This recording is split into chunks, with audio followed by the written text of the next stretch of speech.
watching The Final Play from Fox 8 Sports. Welcome back to the show. Amy Champion, Athletic Director at UNO, now joins us on The Final Play. Amy, thanks so much for joining us. Thank you. I'm glad to be here. Appreciate you coming by. You have a tremendous game plan, a huge goal in front of you that's the buzz, especially among UNO alumni and student body. You have plans and aspirations to create a football program at UNO.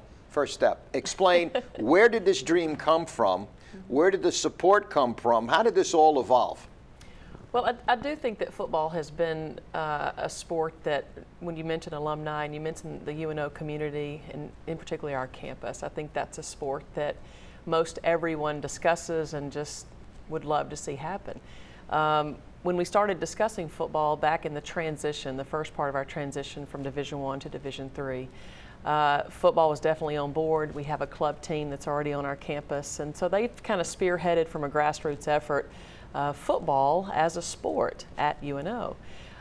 With the success they've had the last 3 years, we thought, well, you know, with the numbers in the stands and some of the interest and the level of interest that that sport had generated, we thought, well, we'll bring it on as a varsity sport. When you walked into the room and that meeting took place and there was a sense of agreement, I'm sure someone in the room asked about, put the pencil to the pad as far as cost is concerned. Right. How will that money be raised? Will it come from private revenues? Where will the support come just to get this off the ground? Well, you're right. Obviously, that's probably the greatest challenge, is being able to fund the sport and fund it appropriately to where the student athletes have what they need to be successful.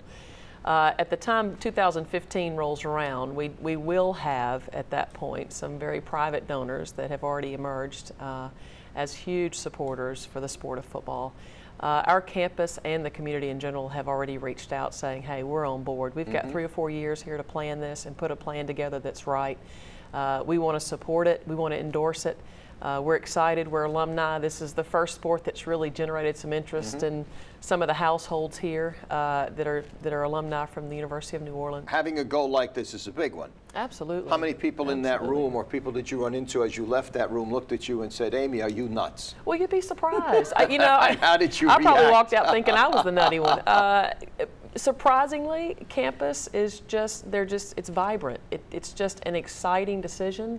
It's something that the students are looking forward to. It's something that our faculty and staff and administration, they're looking forward to it as well.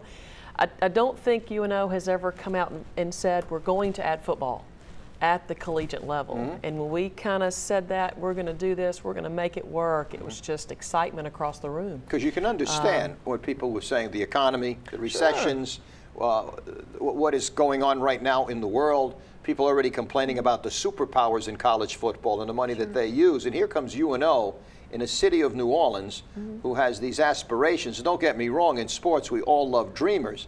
But you're saying you already have people that want to get into this groundswell and make this thing develop for you. We do. And there's another caveat to this too. Remember, it is NCAA Division II. Right. It's not Division I, so your costs are not going to be as great. Your scholarships are flexible. Let's quickly hit some bullet points. This thing gets started when your goal, when you would like to be competing on the playing field, also thoughts about a facility to play in. Quickly mention to the audience where those steps are going as of now. Those dates. The first move will be 2014. Okay. We will hire a full-time football coach in the fall of 2014. We will play our first game in 2015. We anticipate playing in 2 of the local community venues, Tad Gormley or Pan American. Okay. Long term, maybe 2018-19, discussions really heavy as far as a stadium goes on the backside of Lakefront Arena. Those discussions have really been ongoing, but to actually see that transpire, we're hoping we can target 18 or 19 to break ground on the stadium. Okay, and we wish you the best of luck in doing it. I am sure you're going to have more people show up to support this thing. Football is a tremendous buzz. Right. Amy Champion, I wish you the very, very best. Thank you very with much. that project at UNO. There you have it for UNO fans. You might have a football program. In fact, you will at Division II. Where will it go from there? That's going to be up to you and your support, so make sure that you do. Still to come on The Final Play, the LSU Tiger football team is hearing the hype, potential national championship contenders. We're going to take a look at the man leading that charge, head coach Les Miles. Stick around. This is The Final Play.